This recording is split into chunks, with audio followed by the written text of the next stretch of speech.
Welcome to Good News on Entertainment. I'm your host, Summer Senny.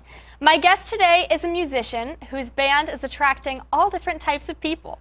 Please welcome Bethany Brandt to the show. Bethany, welcome. Hi, thanks for having me. So how did you become interested in music? Well, I've been interested since I was a very young child. Started in church. They invited me to come on stage and play the tambourine when I was 7. And after that, I got really into musical theater and just anything I could really get my hands on. And I started playing instruments probably in college. Okay. And then, just as luck would have it, my church needed some people to fill in on instruments, so started doing that for them, and basically here I am now with a band. I came to love it, yeah. Look at you, so starting from the tambourine and working your way all the way up. That's awesome. So you sing, and what instruments do you play? Over the years, I've played tambourine, violin, bass guitar, drums, and keyboard. I only play keyboard live, though. The rest of them I don't really play live anymore. Wow, that's awesome. Very cool. Very diverse range of things that you're doing. That's great. So how long have you been singing? Since I was little, and I think that's everyone's answer, because you just sing randomly out in the shower while you're playing or whatever as a kid. I would say really with an intent to do something with my vocals probably since high school. Okay. I did choir and musical theater and then singing heavily in the church and doing things like that. Awesome, very cool. So you are currently the lead singer for the Bethany Brandt Band. Congratulations having a band named after you. Thank you. That's great. It's a triumph. That was a life goal of mine. So how did this band begin? Well, honestly, it was a little rocky at first. I knew I wanted to start a band, I knew what I wanted to do with it, but it was hard for me to find the right people, so that was a big struggle for us. It started just with me writing some songs, and I would sneak them in sometimes in what we had our altar call at church to see how people would react to it. And then we started building members and things like that, and we knew that my music wasn't necessarily for the church, it was for people outside the church. So that was another difficulty. We couldn't just go into these churches and find people that were used to playing this kind of music. Yeah. So over the course, I think of about a year, we finally got some core band members in and we started playing out. Yeah. Wow. I like how you said that your music you didn't think was specifically for the church. Why did you come to that conclusion? Well, I think there's a wonderful talent and need for worship leaders and church inside the music. I mean, inside the church. That music is great, but there are people that need outreach just as much outside the church, and a lot of times that doesn't come with music. And I feel like music can touch people in a way that sometimes words can't. Yes. I knew, just growing up and being involved in so many different musical things that would speak to me, like musical theater, very strong storylines and things like that, that would move you, operas and choirs and things like that. And I thought, well, I'm not the best speaker, but I do know that if I could do something with music, that's the way I could touch that person outside the church walls. Yeah, that's amazing how you kind of knew your own strengths, so to speak, and wanted to play to that and touch those who wouldn't necessarily get the regular music that if they go to a church. So that's awesome. Thanks. Is that kind of why you felt the need to start the band?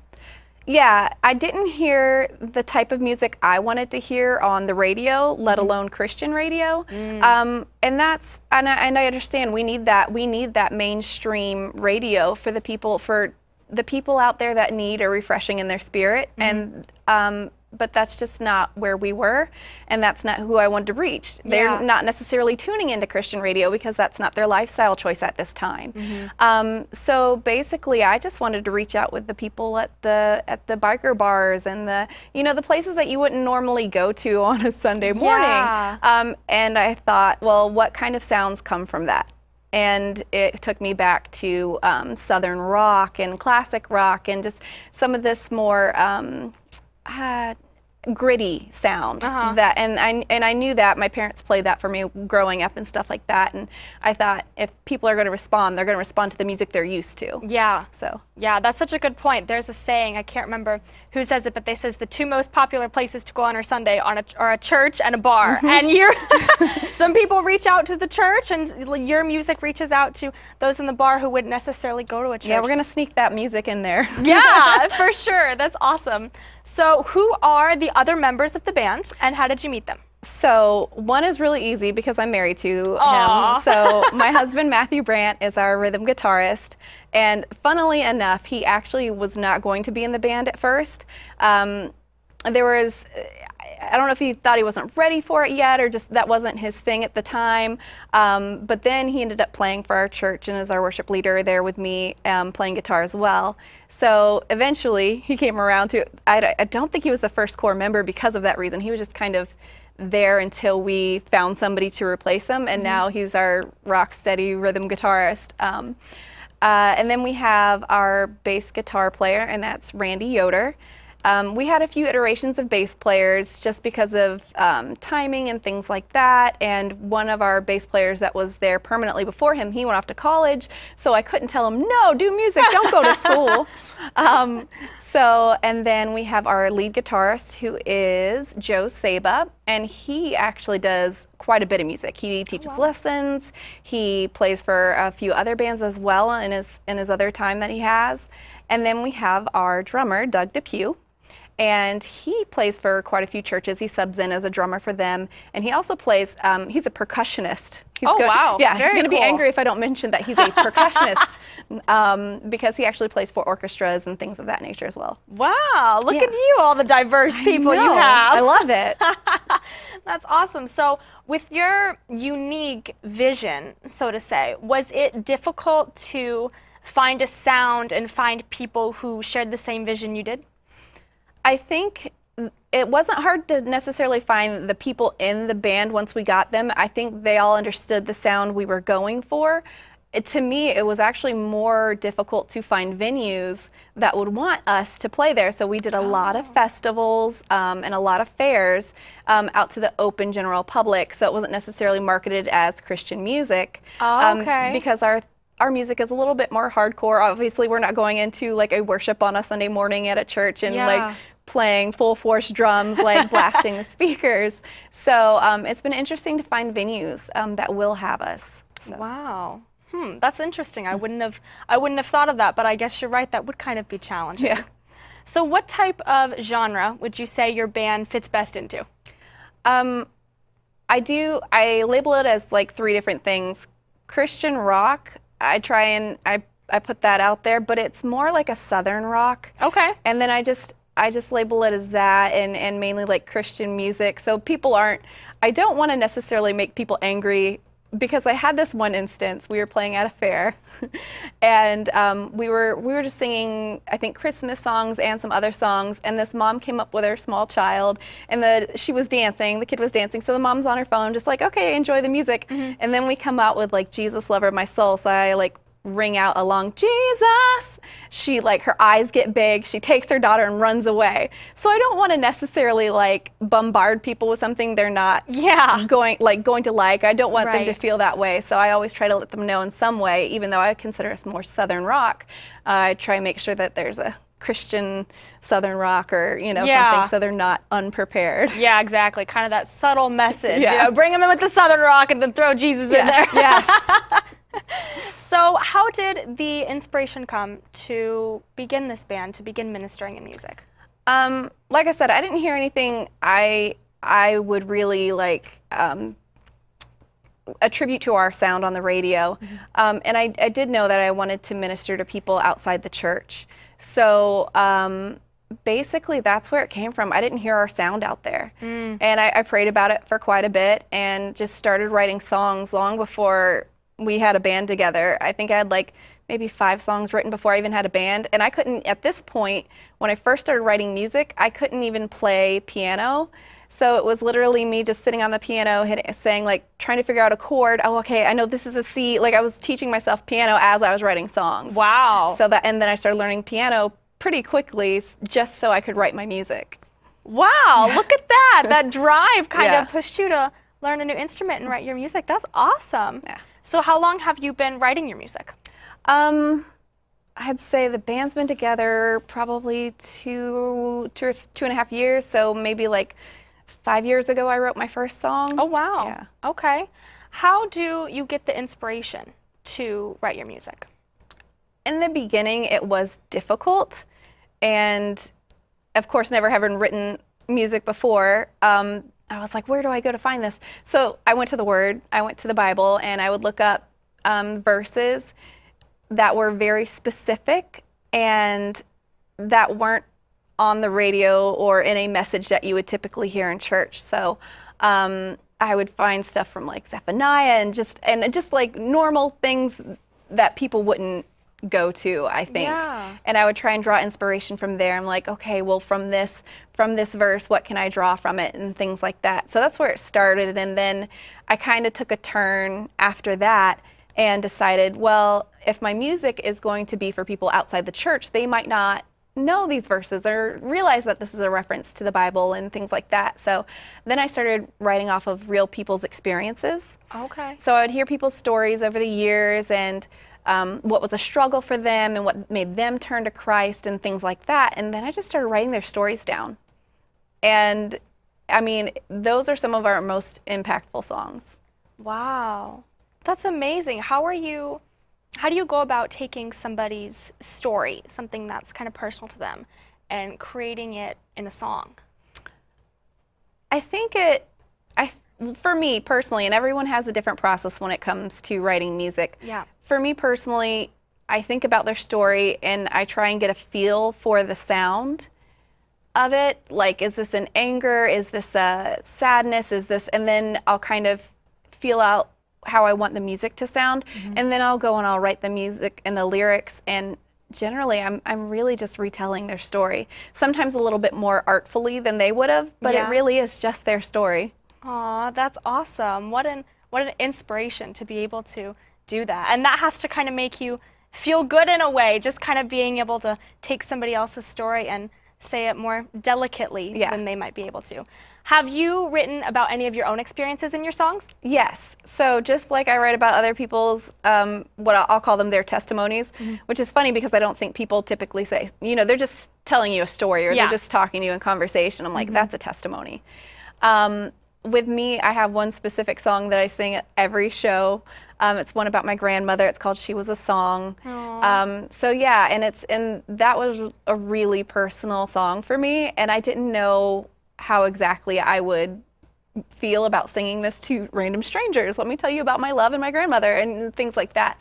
But yeah, that's one of our slower songs, and I was afraid people wouldn't respond to it because we do Southern rock, and here I come with this like ballad, but they do. Like, people stop and they're still and they listen, which is odd because our music is upbeat, so they're like normally dancing around and doing some things, but they just, for that song, they're still and they listen, and it's more impactful than I ever thought it would be. Oh, wow, that's awesome.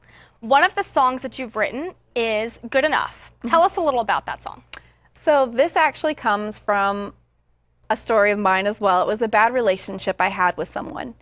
And I mean, it was years, full, like, I'd say probably 6 or 7 years of just me constantly trying to be better and figure out a solution, and my friends and family and my husband trying to encourage me in this relationship, and it never was working. And every time I walked away from this interaction with this person, it was difficult. Like, I'd walk away crying, like, every time. My heart was broken into a million pieces. And I literally walked away saying, like, why am I not good enough for this person? I've tried everything I know how to do. It's just not working. And so my sort of release and forgiveness and letting it go and giving it to God was writing the song. And so, man, it was like a burden being lifted off my shoulder. And so I sing about it, and the reason that I had this relationship and I went through this stuff, it brought me closer to God, and that's the point, right? So to God, we are good enough, and we don't need to seek, constant validation. We've come to know Him, and we've asked Him into our hearts, and to Him, that's all you really need. Yeah, wow, what an incredible story and what an important message for people listening out there. So let's show this video to our viewers. Yeah. But Gank doesn't. Well, it's an urban.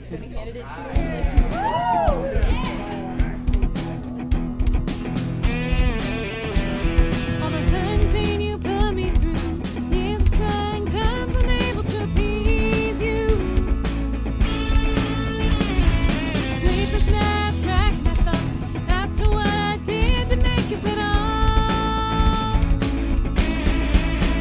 But to go, I'm good enough and not so to be so tough. In his eyes, I'm blameless and stainless. Forgetting me to be loved.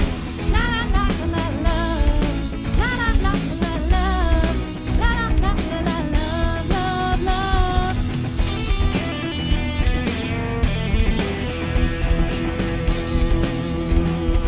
Remember all the passive fights, times you ran away thinking you were right.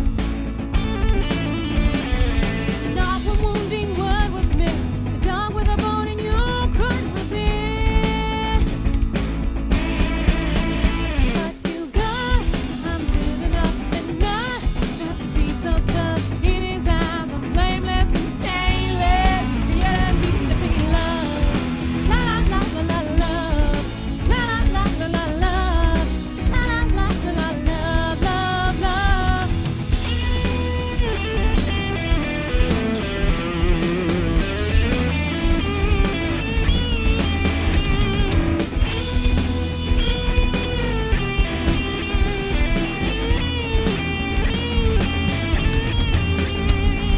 Try to slander my good name. Don't you know that this isn't a game? 1,000 different ways I tried, but I no longer want towards the love tonight. Cause you God, I'm good enough to not don't have to be so tough. In his eyes, I'm blameless and stainless. Yeah, I need to be loved. La la la la la love. La la la la la love. La la la la la love, love, love. His peace guides my heart and mind, never to return to the place you took me to. I'll only go where God will have me find. I can only wish the same for you.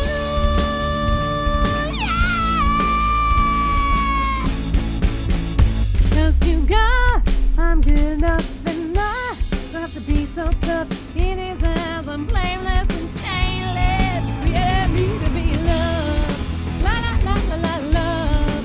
La la la la la love. La la la la la love, love, love.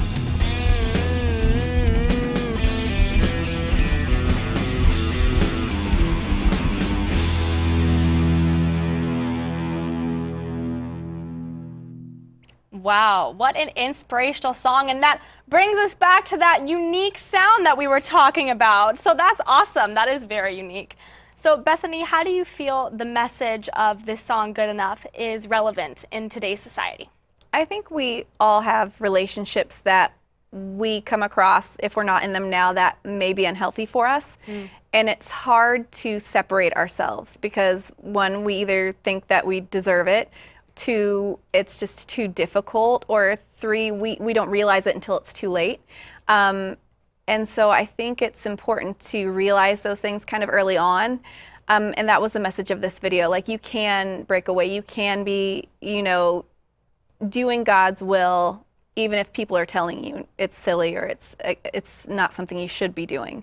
And I've come across that personally too. We've had people say, "Oh, well, you know, you need to not do this music thing because you need to focus on this rather than that." Well, wait, hold on a minute, because this is God's, you know, will, and it's been spoken to us and confirmed by some other people. So this is what we need to continue and really strive towards. And so I've really had to, I won't say put people in their place, but gently remind them that this was something that we are, you know, going to do. Yeah, and sometimes that can be difficult, but you almost have to be really strong and really have that confidence that you know that this is exactly what God wants you to do and how you want to do it. So that's awesome.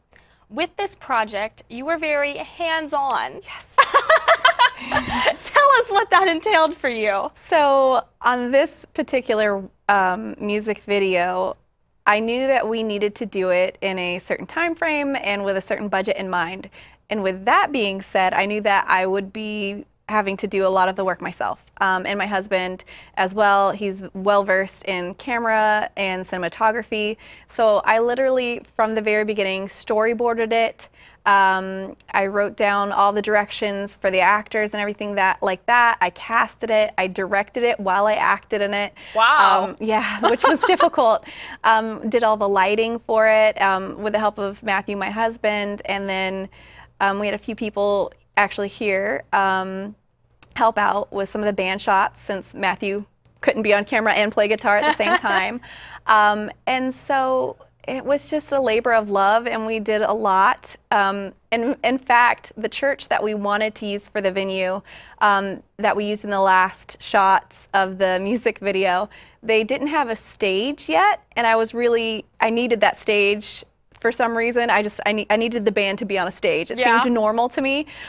So we actually, two of our members, Randy, our bass player, and my husband Matthew, went and actually built the stage. So I mean, we really put in a lot just to make sure this music video went the way we wanted it to. That's crazy. Yeah. Oh my gosh, but that's so wonderful that the vision that you had for this, you completely completed. You know, you did it how you wanted to do it, and it turned out wonderful. Thanks.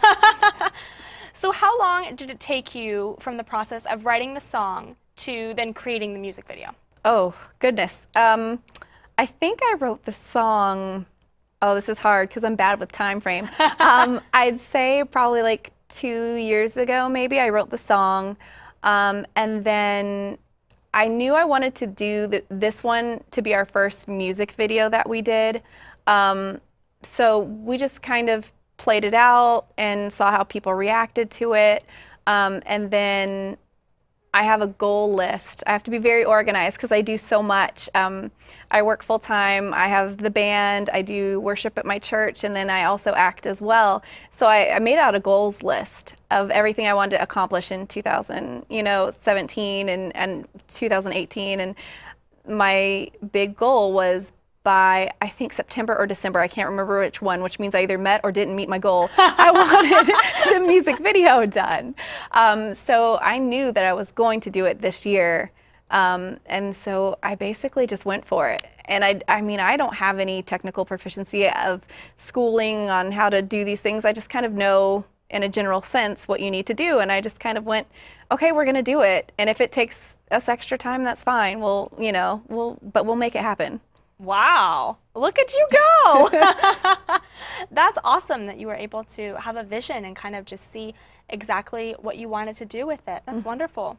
Do you have any other songs and music videos in the works now that you've gotten the big one out of the way? We have 2 new songs. So we're going to be playing out some local festivals like DeSoto and Manatee County fairs. And with that, I'm going to introduce 2 new songs that we're going to do, and I'm really excited about them. And I'll be doing that, and I know which music video I want to do next, but I will let the band have a decision on the next one we're going to do, because it is a lot of time and effort. So yeah, that's awesome. Looking towards the future. Yeah. What would you say, Bethany, that the message of your ministry is? Basically, you've never gone too far. You can always come back. I know a lot of people, they'll be brought up in the church as a child and then just kind of go their own way. And so our music is reaching those people, because especially in the U.S., someone's had some sort of interaction with a type of a religion, no matter what, So I think a lot of people understand, what being Christian is, what being, Christ-like is, but maybe they just haven't made that their life choice yet. And so those are the people we want to touch. They have an understanding, they know what's going on, but that's not their choice at this moment. Yeah, that's a powerful message, because it's all about planting those seeds, and maybe your music will be able to plant seeds in people. Yeah. That's wonderful. What does music mean to you personally? So much. So especially, I really got into it in middle school and high school. I had some tough times between school and family, and who doesn't have a tough time in high school? I mean, we've all been there. Oh, yes. So I listened to music, and it definitely changed my life and how I think about things, and gave me perspective, especially getting into musical theater. That was huge. And even if I wasn't singing or being the lead, even if I was just a stagehand and, you know, doing the technical work, which I still really love and appreciate, that's the kind of stuff that I'd be surrounding myself with. So in those hard times, that's what I turned to, and that meant so much to me. So I'm trying to do that same thing for people out there. Yeah, sharing it forward, coming full Yeah. circle. That's wonderful.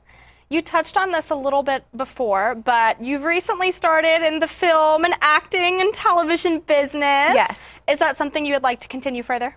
Yes, I will say, before I was considering even doing music, right into college, I was debating whether I should do, you know, a theater major or a business major. And I ended up, I'm so logical, I was like, well, I can always go back to theater or, you know, acting whenever I'm done. And so I went ahead and got an accounting degree, like you do, you know, as a creative, you instantly go to accounting. But I knew it would suit me well, and I could make a living off of it. So then I got married right out of college to my husband, Matthew, and I just kind of gave up acting. We had a lot of stuff going on, and we were very busy, and I was, you know, still trying to finish school. He was still trying to finish school, and there was just a lot going on. And so I kind of gave it up for quite a bit. And finally, I was like, man, I miss it so much. Yeah. And so I thought, I love theater. That's my home, and that's where I'm comfortable. But I don't necessarily have the time to do theater, because if you start, you know, a new show, it could take anywhere from 3 to 6 months out of your time. Yep.